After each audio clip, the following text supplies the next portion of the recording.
everybody, and welcome to this week's newsletter. As promised, I'm going to be reading snippets from Tethered, my first chick lit novel, comedic romance. It's done in diary style, so it's the year in the life of the beautiful, brilliant, but mixed up Madison Baldwin. And so I thought I would start in the beginning. Past is prologue. Incoming!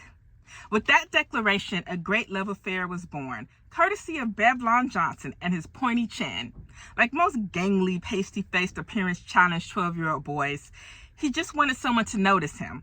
Those someones, in this particular case, were those paragons of perfection who lived on top of the Windsor Prep food chain, affectionately dubbed by all as the Three Princesses. He sent that large red ball hurtling towards my stomach because he wanted his girls to stop talking to Spencer Newman and start looking at him.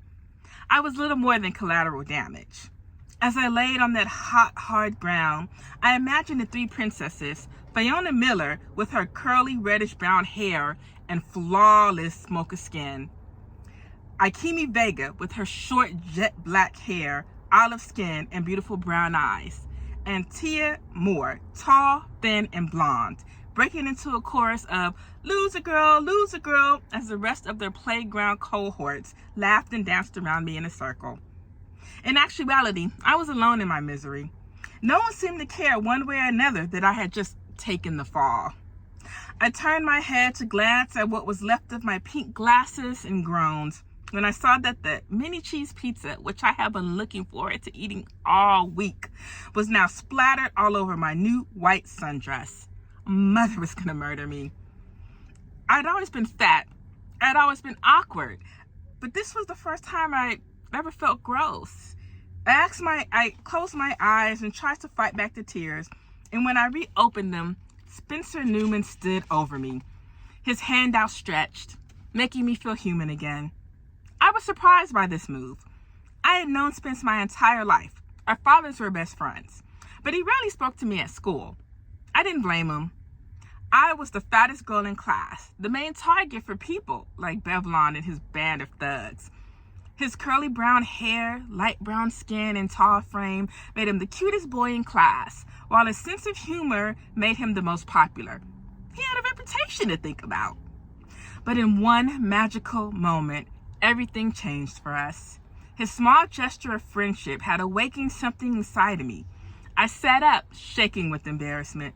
Our eyes met, brown on brown, and he smiled.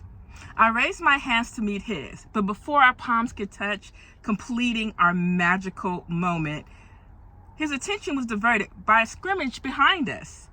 The new kid, Craig Barnett, had thrown Bevlon to the ground. They rolled around for a bit, and it took Brent Johnson, Anthony Vega, and Spence to pull them apart.